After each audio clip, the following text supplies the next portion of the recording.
The alarm on my wrist buzzed so hard I thought it would crack.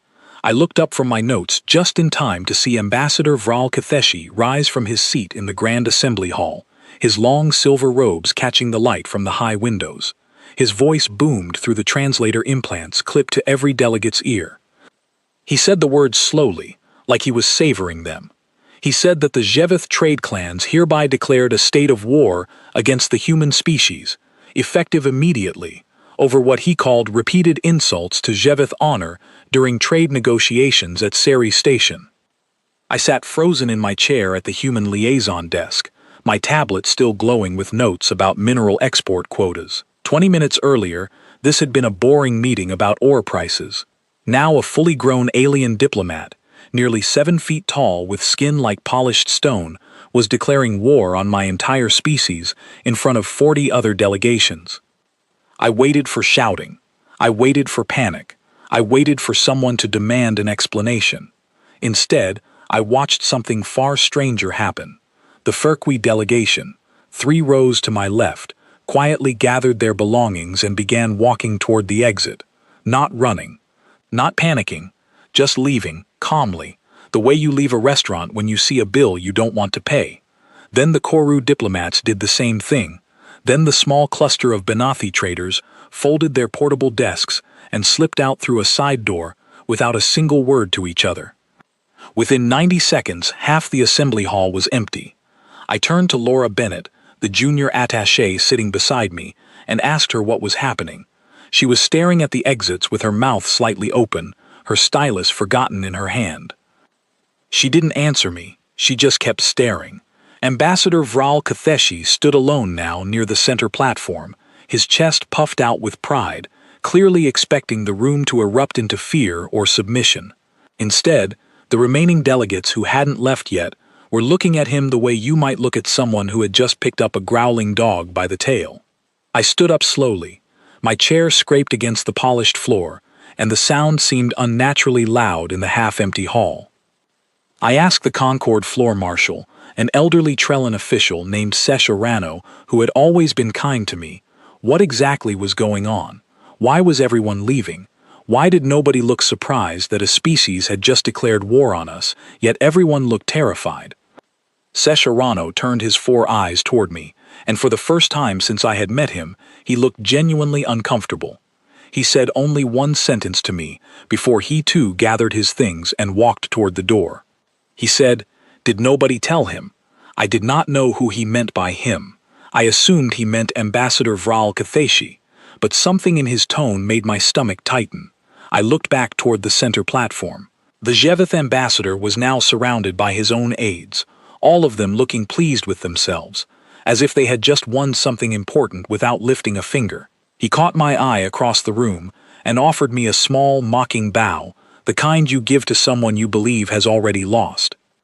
I did not bow back. I was too busy trying to understand why an entire chamber of alien diplomats, representatives of species who had fought each other for centuries over territory and resources, had just fled the room the moment my species was threatened. Laura finally found her voice beside me. She whispered that we needed to get back to the humans section immediately and file an emergency report to Earth Command. I agreed, but my legs did not move right away. I was still watching the empty seats, the abandoned tablets, the forgotten cups of half-finished drinks left behind by delegates who clearly valued speed over dignity. We walked quickly through the wide marble corridors of the Concord building, passing knots of alien staff whispering to each other in low, urgent voices.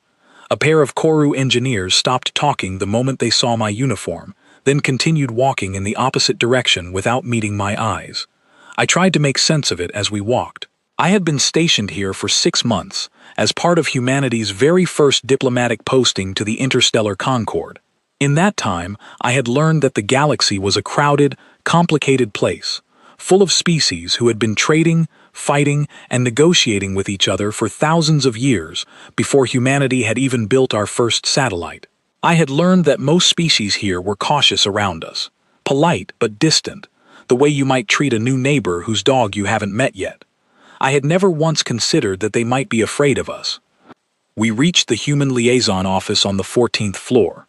a small suite of rooms tucked between the Koru trade mission and an unused storage bay.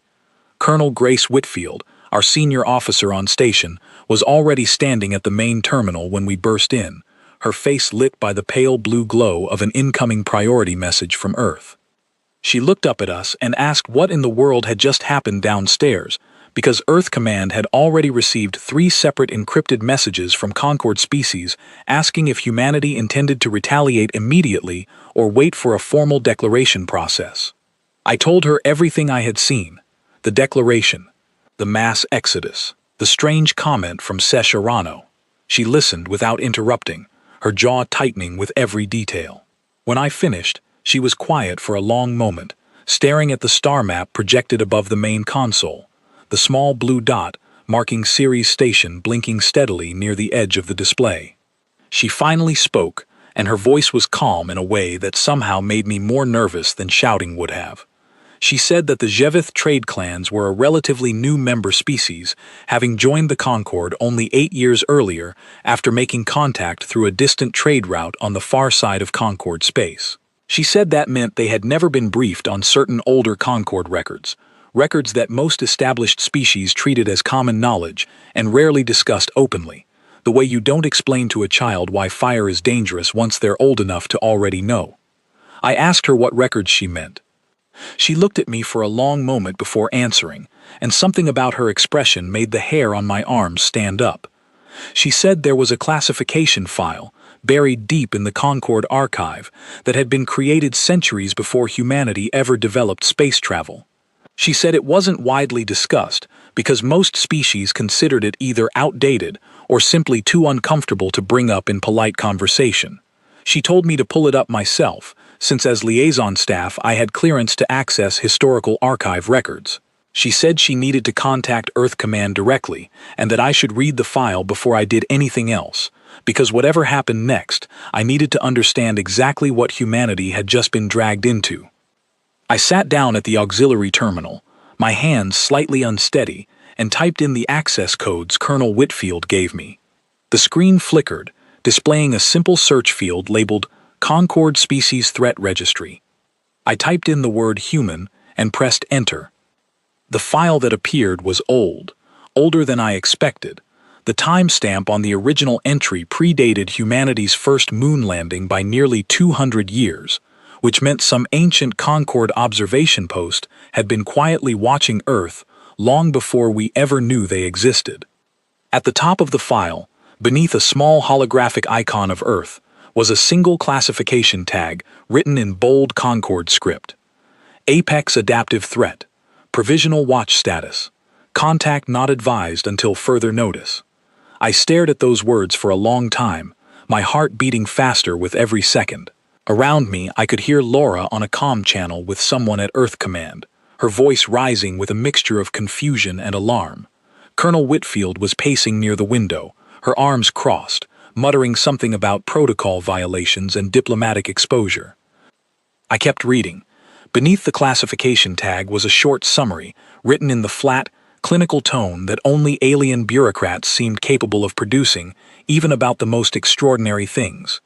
It described a species, meaning us, that had survived what the report called repeated near-extinction events across its evolutionary history, including drastic climate shifts, widespread disease outbreaks, and multiple periods where population models predicted total collapse. The report noted, almost as an afterthought, that instead of collapsing, the species in question had each time emerged more numerous, more organized, and more technologically advanced than before. I scrolled further down. There was a section labeled Behavioral Notes, and what I read there made my mouth go dry. The notes described humanity as a species that did not merely tolerate hardship, but appeared to treat it as a kind of ongoing challenge to be documented, studied, and eventually turned into a tourist attraction. The report specifically mentioned that human civilizations had been observed building structures dedicated to memorializing their own worst disasters, and that these structures were often visited voluntarily by large numbers of the population for what the report called recreational purposes. I thought about the plague museums back home, the war memorials, the disaster history channels my grandfather used to watch for fun on quiet Sunday afternoons. I had never once thought there was anything strange about it. Reading it described by an alien observer, in this flat clinical language, made it sound almost insane. The final section of the file was the shortest, and somehow the most unsettling. It was labeled Recommended Contact Protocol, and it consisted of a single line. Avoid provoking hostility. Species response to conflict does not follow standard threat deterrence models. Escalation likely to increase, rather than decrease resistance. I sat back in my chair, staring at the glowing text, trying to process what I had just read. This wasn't a file about weapons or fleet sizes or territorial ambitions. This was a file about us, about something in the way humans responded to danger that had convinced an ancient Concord observation network, centuries before we even knew they existed, to quietly recommend that nobody ever pick a fight with us. And somehow, in a crowded assembly hall an hour ago, a proud and inexperienced ambassador from a species that had only joined the Concord 8 years earlier had done exactly that.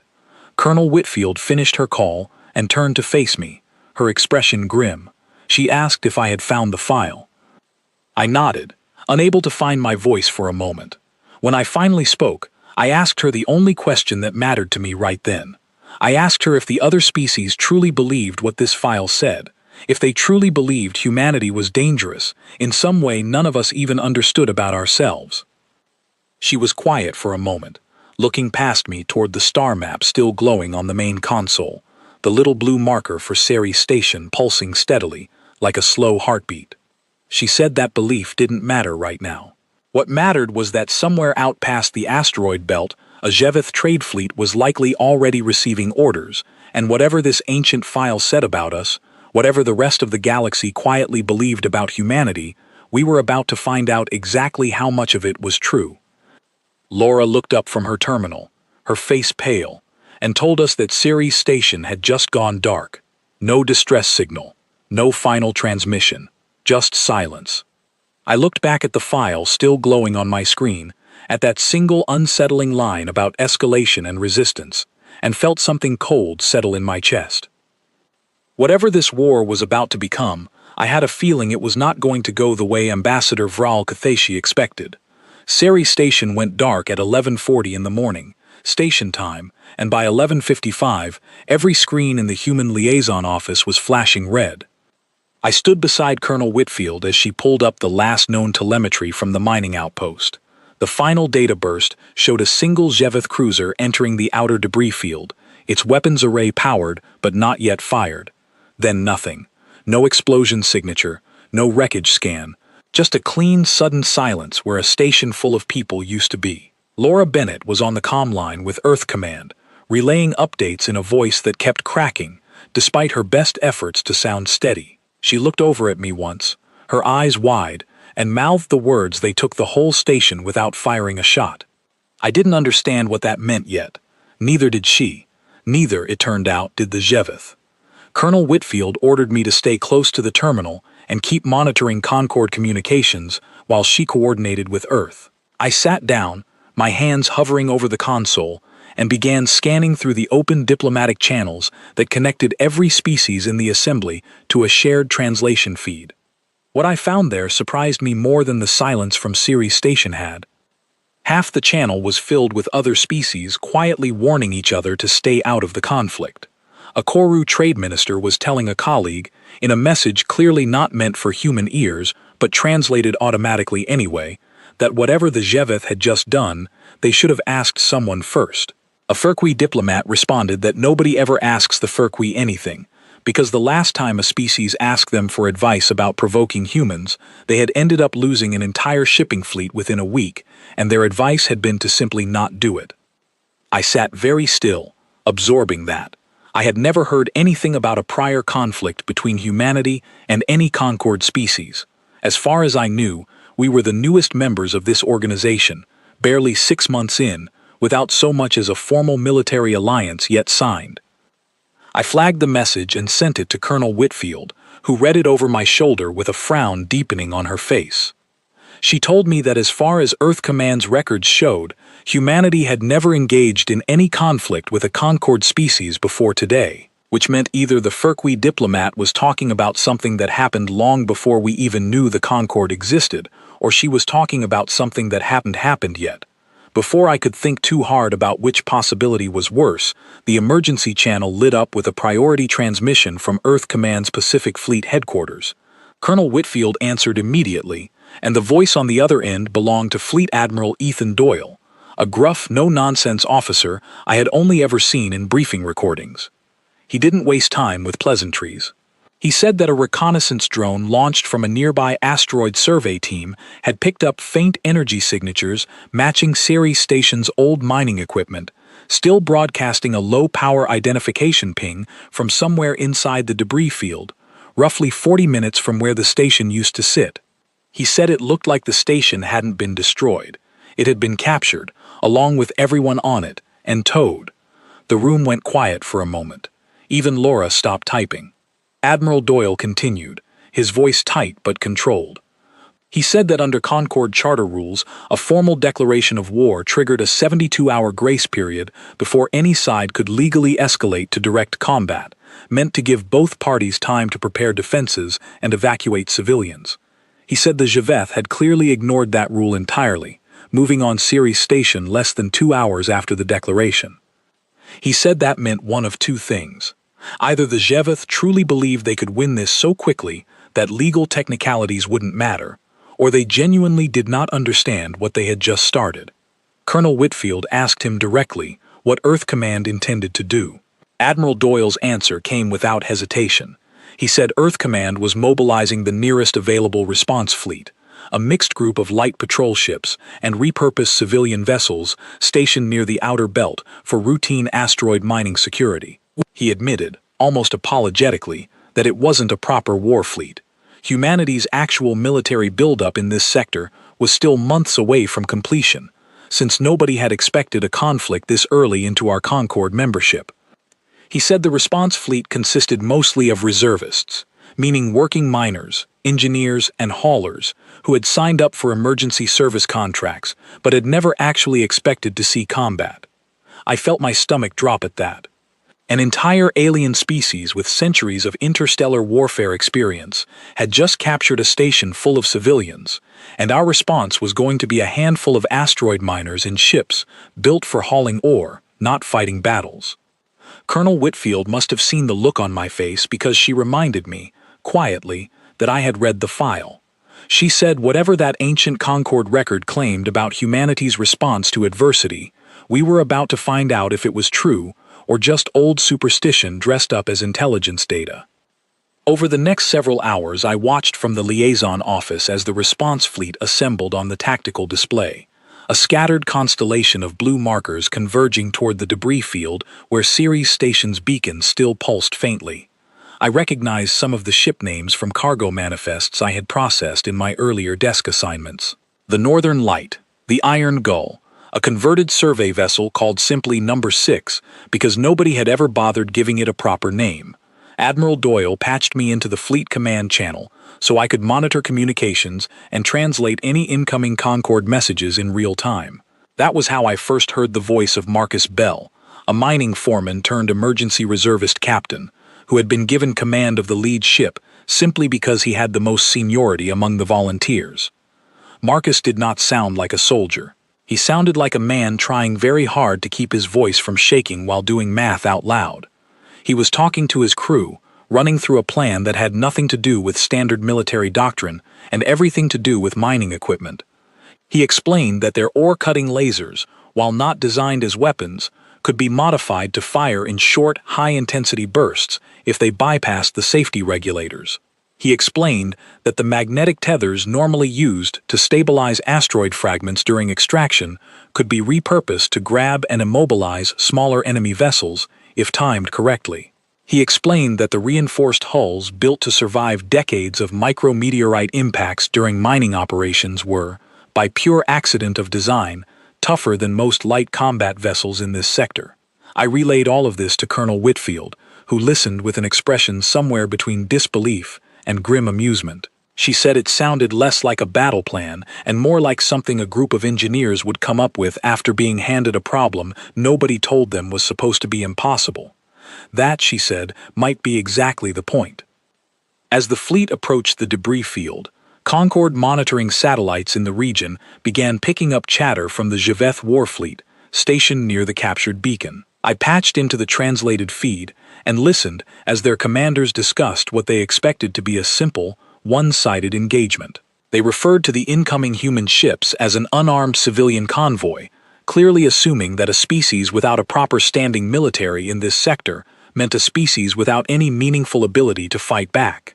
I typed out a translation for Colonel Whitfield, my hands trembling slightly. She read it over, then looked at me and said quietly that overconfidence was usually the first mistake anyone made against humanity, and it was rarely the last. The battle, when it began, did not look anything like the tactical simulations I had studied during my brief orientation training 6 months earlier. There were no elegant formations, no textbook maneuvers.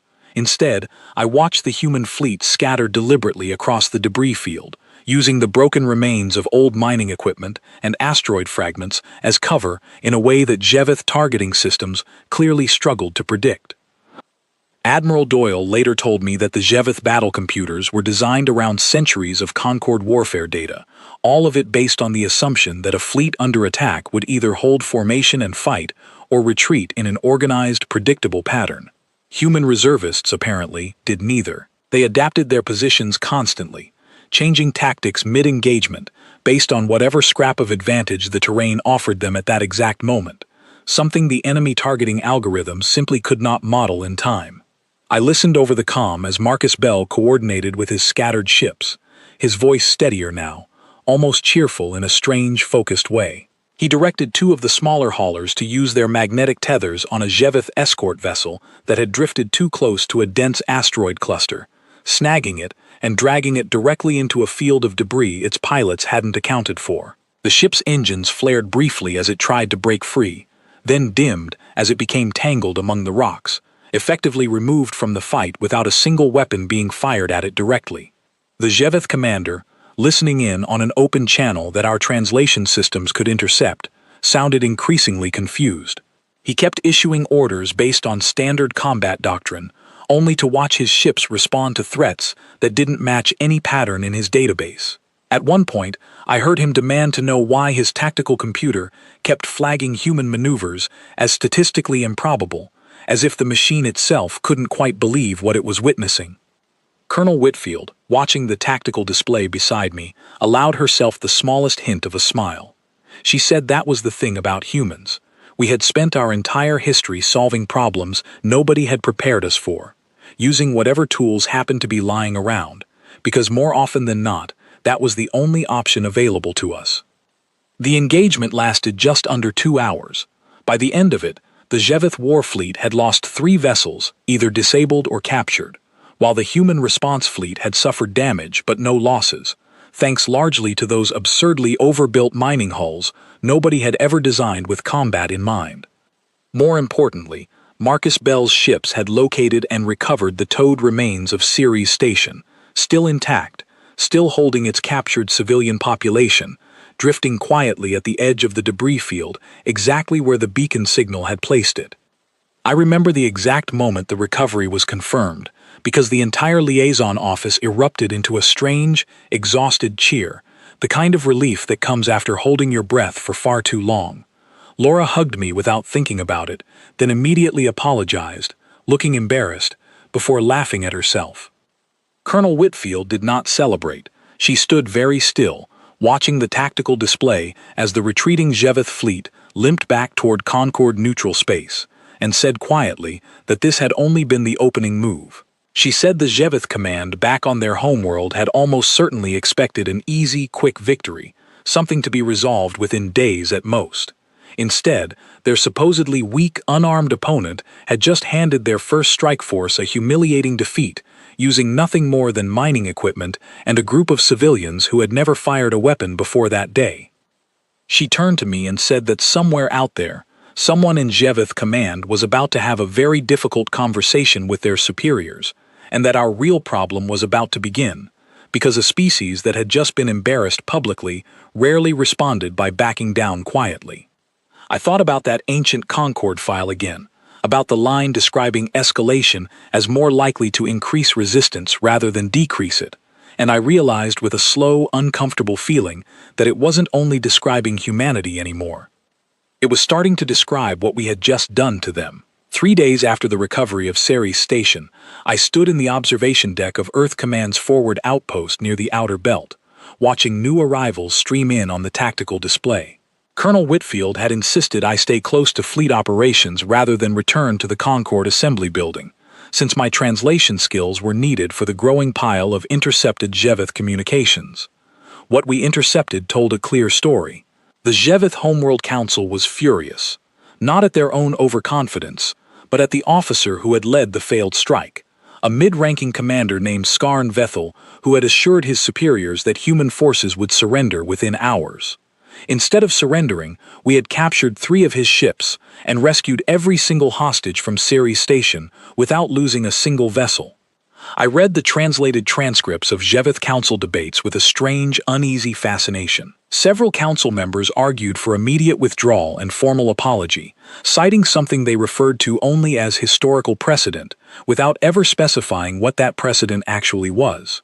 Others, led by a hardline faction demanding to save face, pushed for a much larger second strike, one meant to overwhelm humanity through sheer numbers before we had time to properly organize a real defense. The hardliners won the argument. 3 days after our victory at Ceres Station, Concord monitoring satellites detected a massive Zhevith fleet forming near a jump point roughly 6 hours from Earth's outer colonies. This was not a probing raid anymore. This was a full invasion force, over 40 warships strong, carrying enough firepower to level every human settlement in the system if given the chance. Colonel Whitfield gathered the senior staff in the outpost's cramped briefing room, myself included, and laid out the grim numbers. Earth Command's actual military buildup was still weeks away from meaningful readiness. Our best available response would again rely heavily on civilian reservists, augmented this time by a handful of newly commissioned patrol cruisers rushed out of shipyards ahead of schedule, their hulls barely finished, their weapon systems only partially tested. Admiral Doyle, joining remotely from Earth, did not sugarcoat the situation. He said that on paper, this engagement should not be winnable. 40 Zhevith warships against a scattered collection of reservist miners and half-finished cruisers was not a fair fight by any conventional measure. He then added, almost as an afterthought, that fair fights had never really been humanity's specialty anyway. I spent the next 2 days barely sleeping, translating an endless stream of Zhevith tactical chatter as their invasion fleet organized itself near the jump point. Marcus Bell, now given an official reservist command rank he clearly found amusing, spent those same 2 days working with volunteer engineers across a dozen mining stations, refining the improvised tactics that had worked so well during the first engagement. I listened in on one of his planning calls, patched through the fleet command channel. He explained to a room full of tired, nervous volunteers that the key advantage humanity had was not firepower, since we clearly didn't have enough of that to match 40 warships head-on. The advantage, he said, was unpredictability, paired with an almost stubborn refusal to accept that a losing position meant the fight was over. He reminded them that their mining hulls had survived the first engagement specifically because Zhevith targeting systems couldn't model behavior that didn't follow standard combat doctrine. He proposed doing the same thing again, but on a much larger, more coordinated scale, using the asteroid field surrounding Earth's outer colonies as a natural maze that Zhevith capital ships, built for open space engagements, would struggle to navigate effectively. Laura Bennett, working alongside me monitoring communications, pointed out something that made my blood run cold. She said the Zhevith invasion fleet commander, a senior officer named Praxis Kellorn, who had personally taken charge after the first embarrassing defeat, had specifically ordered his ships to avoid the asteroid field entirely, choosing instead to approach Earth's colonies through open space, where his superior firepower could be used without obstruction. He had learned from the first mistake. He wasn't going to let the terrain work against him this time. I relayed this to Colonel Whitfield, who studied the tactical projections for a long moment, before turning to Admiral Doyle on the comm screen. She said if the Zhevith commander was smart enough to avoid the same trap twice, then our entire strategy needed to change, and quickly, because we had less than 18 hours before the invasion fleet reached the first human colony. What happened over those 18 hours was, according to everything I understood about military planning, something close to insanity. Instead of retreating to defensible positions or attempting a desperate direct engagement, Marcus Bell and a coalition of civilian engineers proposed something Admiral Doyle later admitted he had never seen in any tactical manual, human or alien. They began converting entire asteroid mining rigs, massive automated platforms normally used to slowly extract minerals over months, into makeshift weapons platforms, rigging them with modified extraction lasers and repositioning them along the J'Veth fleet's predicted approach vector using their own industrial engines. It was not elegant. It was not precise. Several of the platforms drifted slightly off course during positioning, requiring last-minute adjustments from exhausted engineering crews working in open vacuum with barely any sleep. But by the time the J'Veth invasion fleet dropped out of its jump point 6 hours from Earth, they found themselves approaching not an open, unobstructed path, but a scattered minefield of massive, slow-moving industrial platforms, each one capable of firing a beam originally designed to slice through solid rock. I watched the engagement unfold from the observation deck, my hands gripping the railing as the tactical display filled with overlapping energy signatures. The J'Veth fleet, caught off guard by an obstacle their scouts had somehow failed to fully report, was forced to alter course sharply, breaking their tight, disciplined formation in the process. That was exactly the moment Marcus Bell's smaller, faster reservist ships struck. I listened over the comm as he directed his scattered fleet with a calm, almost casual confidence that seemed impossible given the odds. He instructed groups of 3 and 4 ships to target isolated J'Veth vessels that had drifted away from the main formation while avoiding the obstacle platforms, picking off stragglers, using coordinated strikes before retreating into the cover of the very industrial rigs that had caused the confusion in the first place.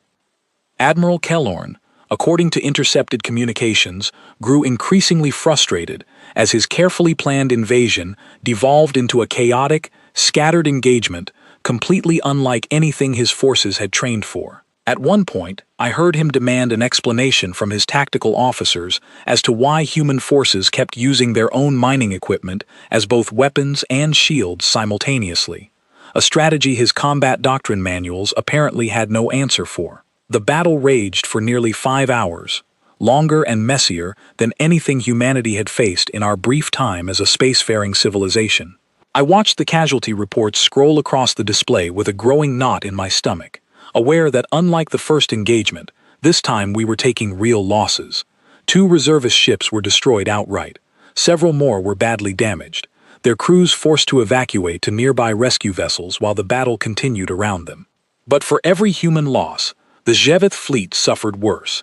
Their disciplined, doctrine-based tactics, so effective against species that fought predictably, kept running into a scattered, adaptive resistance that refused to behave the way their combat computers expected. Ships that should have retreated when damaged instead kept fighting, using whatever remaining systems still functioned. Crews that should have surrendered when boarding parties approached instead fought back with tools never designed for combat, buying enough time for reinforcements to arrive. I remember the exact moment the tide fully turned, because Laura grabbed my arm hard enough to leave a mark, pointing at the display where Admiral Kellorn's own flagship had become isolated from the rest of his formation after a series of desperate maneuvers to avoid another mining platform. Marcus Bell's remaining ships converged on it immediately, using coordinated magnetic tethers to disable its primary engines before it could retreat. The flagship did not surrender. Its weapons continued firing even as it drifted, powerless, deeper into human-controlled space. I listened to the increasingly panicked chatter from its bridge crew as Marcus Bell calmly informed them, through an open translation channel, that they were welcome to keep fighting for as long as they wanted, but it wouldn't change the outcome, and every additional hour they resisted was simply going to mean more J'Veth casualties for absolutely no strategic benefit. Admiral Kellorn's response, translated into my headset with a flat, mechanical tone that somehow made his fury more apparent, was to demand to know what kind of species continued fighting a battle it had already tactically won instead of accepting an obvious surrender. Marcus Bell's reply, relayed to me directly from the Fleet Command Channel, was something I will never forget for the rest of my life. He said that humanity had never been very good at knowing when a fight was supposed to be over, and honestly, at this point, we had mostly stopped trying to learn. By the time the sun rose over Earth's primary colony the next morning, the remaining Zhevith invasion fleet was in full, disorganized retreat, leaving behind 11 destroyed or captured vessels, including Admiral Kellorn's own disabled flagship, now under tow toward Earth Command's main shipyard for inspection. Colonel Whitfield stood beside me on the observation deck as the final retreat confirmations came through, her expression a mixture of exhaustion and something I hadn't seen from her since this entire conflict began. Relief, but also concern. She said that humanity had just won 2 engagements against a numerically and technologically superior opponent, using nothing more than mining equipment, stubbornness, and a complete refusal to follow anyone else's rulebook. She said that should have been impossible, according to every Concord military doctrine text she had ever studied during her officer training years ago. I asked her what happened now. What came next after 2 humiliating defeats for a species that had never expected to lose at all? She looked out at the star field beyond the observation window, toward the direction the Zhevith fleet had retreated, and said that somewhere out there, an entire species was about to have a very serious conversation about whether continuing this war was worth it. She said the real question now wasn't whether humanity could keep winning battles like this. She said the real question was whether the Zhevith would be smart enough to stop before things got so much worse for them that stopping wouldn't be an option anymore. I thought about that ancient Concord file again, sitting quietly in the archive back at the assembly building, its warning about escalation only increasing resistance rather than decreasing it. I thought about Marcus Bell's calm, almost gentle voice, telling a defeated enemy commander that we simply didn't know how to stop fighting once we started. And I found myself hoping, for the first time since this entire nightmare began, that somewhere in the Zhevith High Command, someone was finally starting to listen to warnings that the rest of the galaxy had apparently understood about us for centuries. 4 days after the retreat of the Zhevith invasion fleet, I was pulled out of routine translation duty and summoned directly to Colonel Whitfield's office, where I found her sitting across from a nervous-looking hologram of a Zhevith official I had never seen before. Colonel Whitfield introduced her as Leora Vantis, a junior diplomatic attaché from the Zhevith homeworld, sent ahead of any formal delegation to establish preliminary contact. She explained that Leora had requested a human translator present who had direct experience with the earlier engagements, and my name had apparently come up in Concord records as the liaison officer present during the original declaration of war. Leora Vantis did not look like the confident, imposing figure Ambassador Vral Katheshi had been during that first assembly meeting. She looked exhausted, her stone-colored skin duller than I remembered from Concord briefing images, her hands fidgeting with a small data tablet as if she wasn't quite sure how to begin. She started by asking, through the translation feed, whether it was true that human forces had deliberately allowed Admiral Kellorn's flagship to continue fighting for nearly 40 minutes after it had been rendered strategically incapable of victory, simply because Marcus Bell wanted to avoid what she called an unnecessary escalation of force against a defeated opponent. I confirmed that this was accurate, based on the Fleet Command transcripts I had personally translated. Leora Vantis was quiet for a long moment after hearing my answer, staring down at her tablet without actually looking at it. She finally asked the question that I suspect had been the entire reason for this call. She asked what humanity actually wanted from this war. She said the Zhevith High Command had spent the last 4 days in constant, chaotic debate, unable to agree on what outcome they should even be pursuing anymore, because nothing about our behavior matched any conflict resolution model in their historical records. She explained that in every previous Zhevith military conflict, going back centuries, the pattern had always been simple. One side would eventually demonstrate clear superiority, and the other side would formally surrender territory, resources, or political concessions in exchange for peace. She said their entire diplomatic framework was built around identifying exactly when that threshold had been crossed. The problem, she said, was that humanity did not seem to be pursuing territory, resources, or political concessions at all. We had recovered our hostages. We had defeated 2 separate attacking fleets, and yet Earth Command had made no demands, issued no ultimatums, requested no formal surrender of Zheveth assets or territory. She said this absence of clear demands was, according to several members of the Zheveth Council, more frightening than an actual invasion would have been, because it meant nobody could predict what would actually end the conflict, which meant nobody knew what lines needed to be avoided to prevent things from getting worse. I looked at Colonel Whitfield, unsure how to answer something that felt more like a philosophical question than a diplomatic one. She gave me a small nod, indicating I should respond honestly. I told Leora Vantis that, as far as I understood Earth Command's position, humanity had never actually wanted this war in the first place. I explained that from our perspective, this entire conflict had begun over a minor trade dispute at Ceres Station, something that could have been resolved through ordinary negotiation if Ambassador Vral Katheshi had simply chosen to pursue that option instead of declaring war in front of the entire Concord Assembly. I told her that what humanity actually wanted, more than anything else, was simply for the fighting to stop, for our people to be safe, and for whatever misunderstanding had caused this entire situation to be formally resolved so that both species could move on without any lingering threat hanging over either side. Leora Vantis looked genuinely confused by this answer, glancing between me and Colonel Whitfield as if waiting for some hidden condition to be revealed. She asked, somewhat hesitantly, whether humanity intended to seek any form of compensation for the destroyed reservist ships or the disruption to Ceres Station's mining operations. Colonel Whitfield answered this one herself. She said Earth Command would certainly welcome fair compensation for material damages, as would be standard in any conflict resolution, but that this was a secondary concern compared to the larger issue of formally ending hostilities and preventing any future escalation. Leora Vantis sat back slightly, processing this, and then said something that stuck with me for a long time afterward.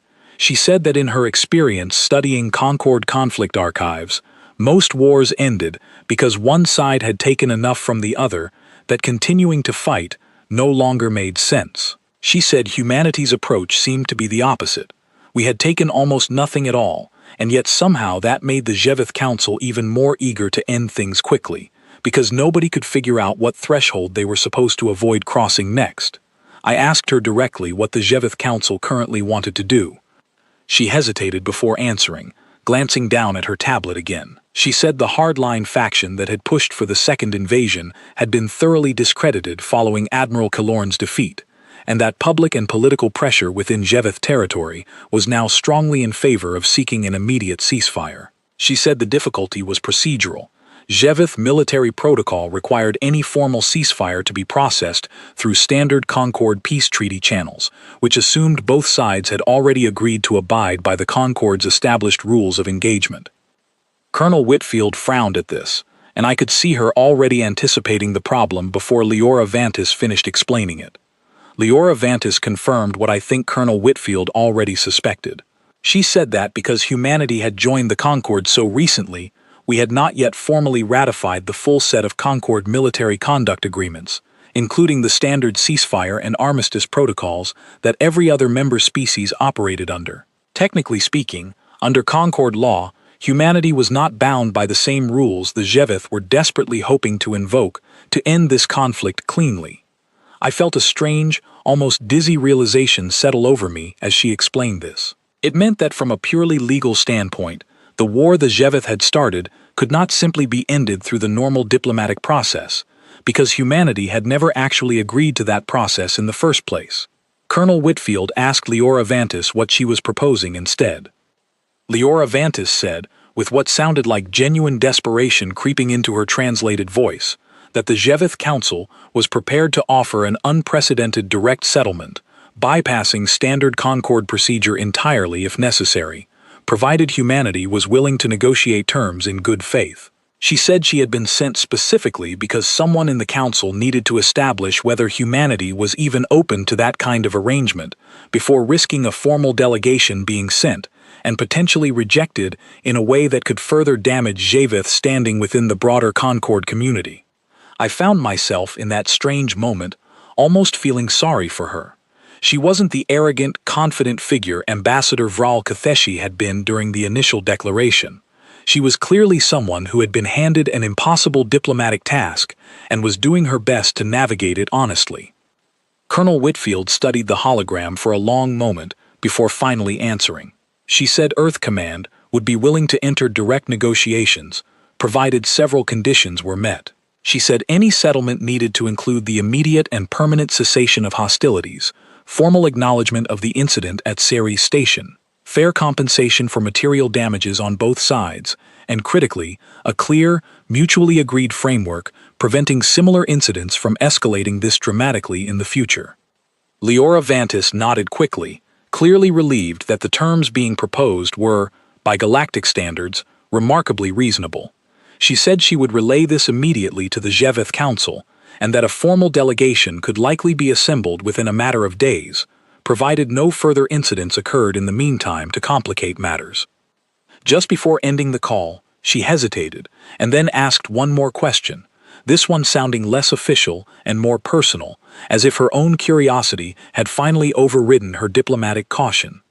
She asked whether it was true that human forces referred to that ancient Concord classification file as something almost like a badge of honor rather than a warning, based on some intercepted communications her intelligence officers had picked up among Earth Command's lower-ranked reservist crews. I glanced at Colonel Whitfield, unsure how to answer, and she simply gestured for me to speak freely. I told Leora Vantis that I honestly wasn't sure most humans even knew that file existed until this entire conflict began, myself included. But I admitted that in the few days since I had first read it, I had noticed something interesting among the reservist crews and engineering teams who had fought in both engagements.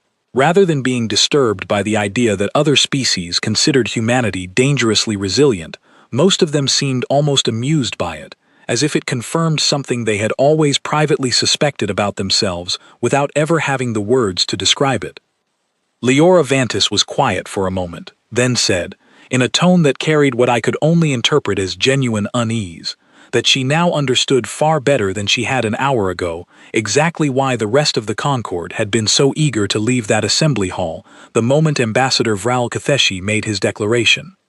The call ended shortly after that, and Colonel Whitfield sat back in her chair, rubbing her eyes with obvious exhaustion. She told me that formal peace negotiations would likely begin within the week, and that my translation experience during both engagements made me a logical choice to be included in the human delegation when that time came.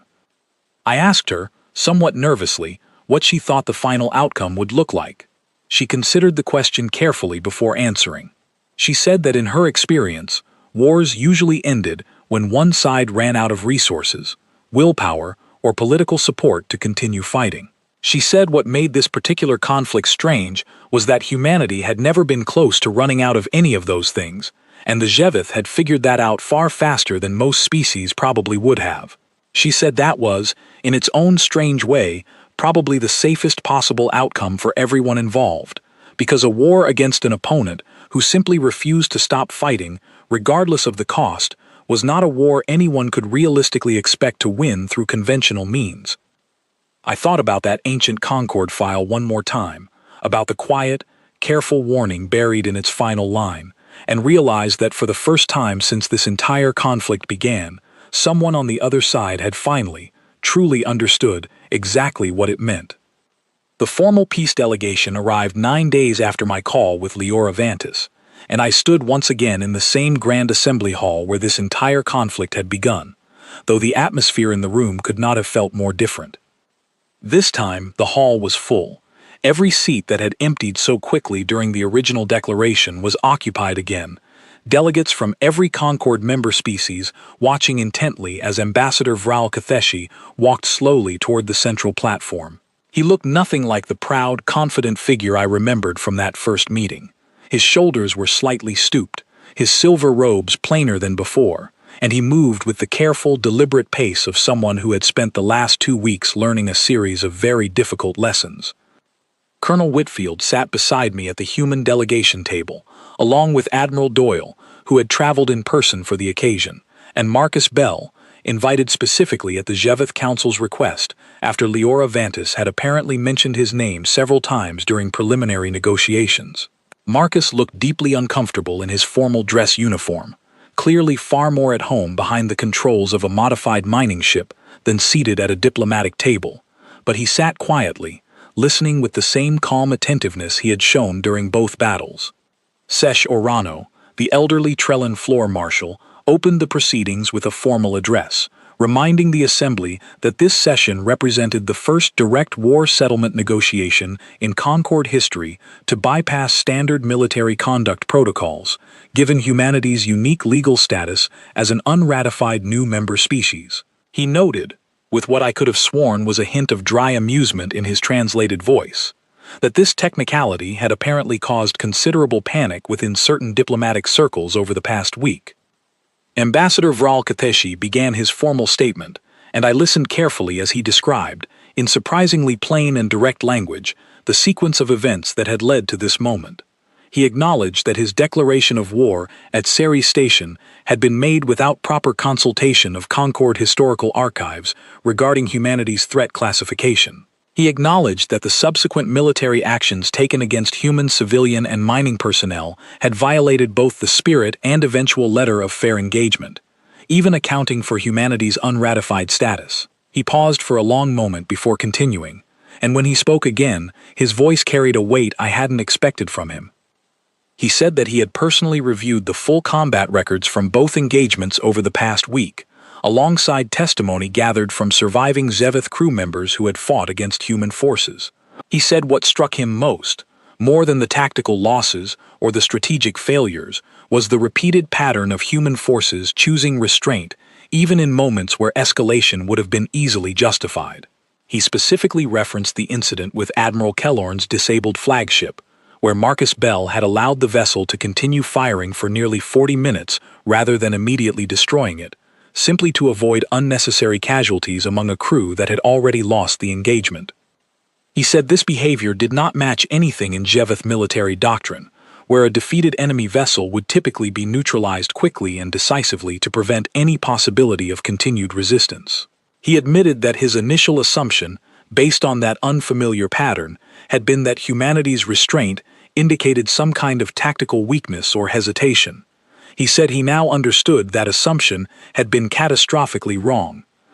He explained, turning slightly to address the wider assembly, rather than just the human delegation, that his research into the Concord's historical archive had eventually led him to the same file I had discovered weeks earlier, the ancient classification record labeling humanity an apex adaptive threat. He said that unlike his first encounter with rumors of this file, dismissed as outdated superstition by advisors eager to prove Zevith military superiority, he had this time read the entire document carefully, including several supplementary historical notes he hadn't known existed. He said those supplementary notes described several previous, much smaller incidents from centuries earlier, long before humanity achieved space travel, where ancient Concord observation posts had documented isolated encounters between early Concord scout vessels and remote human settlements. He said in every single documented case, the pattern had been consistent. Human communities facing overwhelming odds had not collapsed as predicted by standard threat models. Instead, they had adapted, resisted, and eventually turned circumstances in their favor through sheer persistence rather than raw power. He said this was, according to the file, precisely why the original observation network had recommended against any form of provocation, centuries before humanity even knew we were being watched. Ambassador Vral Katheshi then did something I did not expect. He turned directly toward our delegation table, faced Colonel Whitfield and Marcus Bell, and offered a formal, deep bow, the kind reserved in Zevith culture, for acknowledging a genuine and serious mistake. He said, on behalf of the Zevith trade clans, he offered a complete and unconditional apology for the declaration of war, for the attack on Ceres Station, and for the subsequent invasion attempt that had caused casualties on both sides. He said the Zevith Council had authorized him to offer full compensation for all material damages, along with a formal treaty establishing clear diplomatic protocols to prevent any future misunderstanding of this scale. Colonel Whitfield rose to respond, and I watched the entire assembly hall lean forward slightly, waiting to hear how humanity's first formal war negotiation as a Concord member would conclude.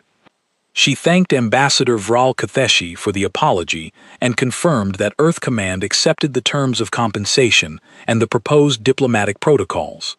She then added something that had not been part of our original negotiation framework, something she had discussed with Admiral Doyle and myself only the night before.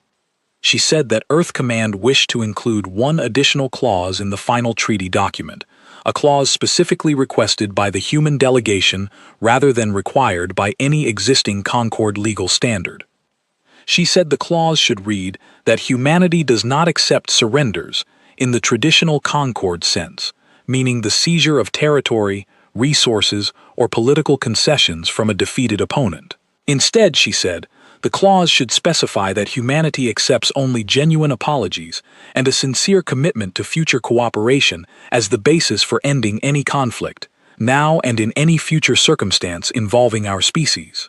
Sesharano, still presiding over the session, asked Colonel Whitfield to clarify the reasoning behind such an unusual clause, since most species would view foregoing standard war reparations, beyond basic material compensation, as an unnecessary diplomatic weakness.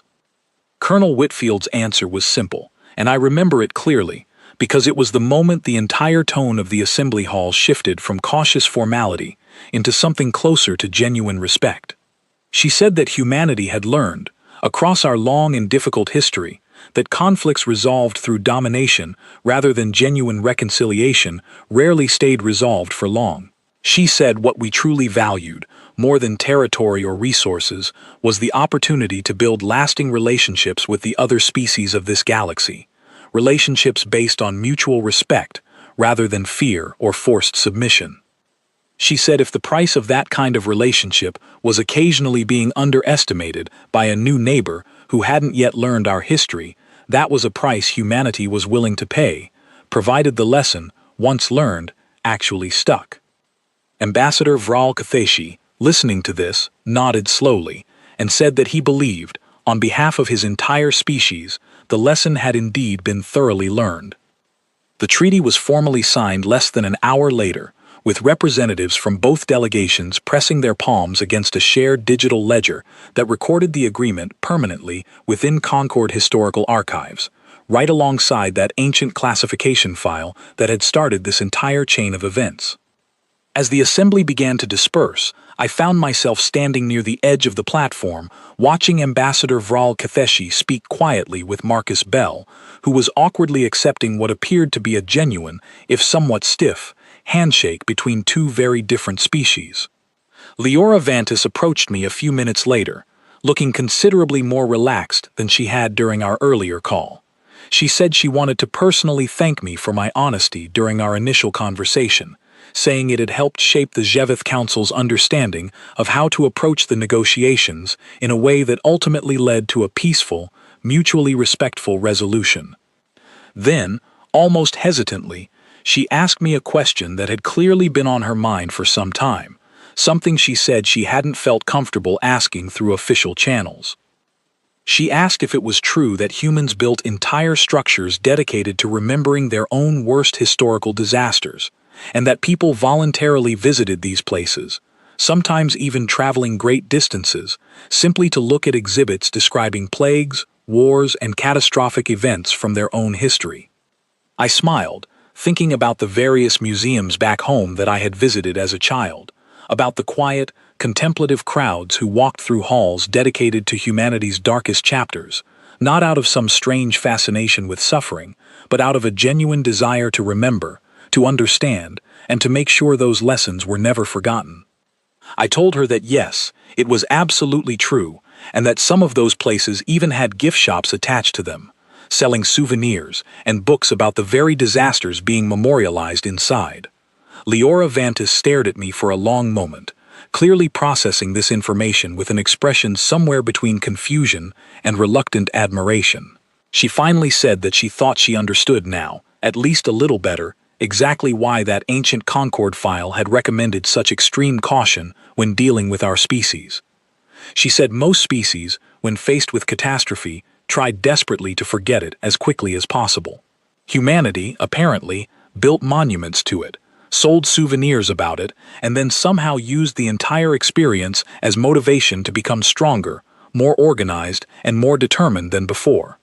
I told her, with a small laugh, that she should probably see some of our gift shops sometime, because honestly, it was a lot stranger and a lot funnier than it probably sounded from the outside. As I walked out of the assembly hall that evening, the treaty finally signed, the immediate danger finally passed.